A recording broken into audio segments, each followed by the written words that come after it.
এখানে দুধ নিয়েছি, গুড় দিয়েছি, দিয়ে একটু জাল দিয়ে রেখে দিয়েছি, পরেই করবো এটা।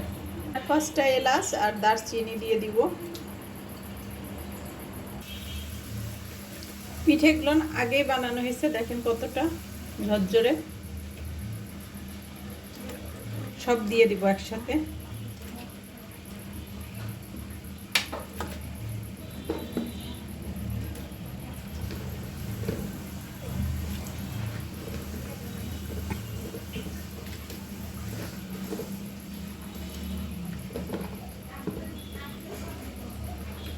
দুধ,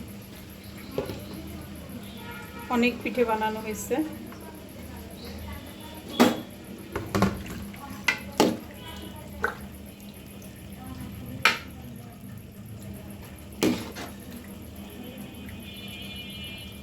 এটা কিন্তু আপনার চালের গুঁড়া নিজেরাই বানানো হয়েছে, এটা কিনা পিঠা না।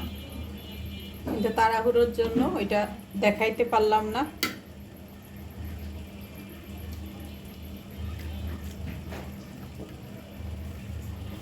কেননা রমজান মাস, অনেক কিছু বানানো লাগে।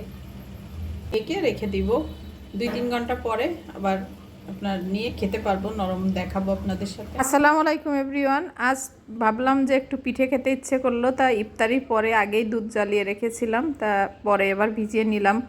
তো খুব সফট হয়েছে। ঢাকা শহরে আসলে অনেক জায়গায় পিঠে পাওয়া যায়, কিন্তু সব জায়গার পিঠে তো ভালো লাগে না, অনেকটা শক্ত থাকে, আটা ময়দা মিশানো থাকে, যে রসে দিলে ভিজায় না। এই জন্য মনে হলো বাসায় বানিয়েই খেয়ে দেখি।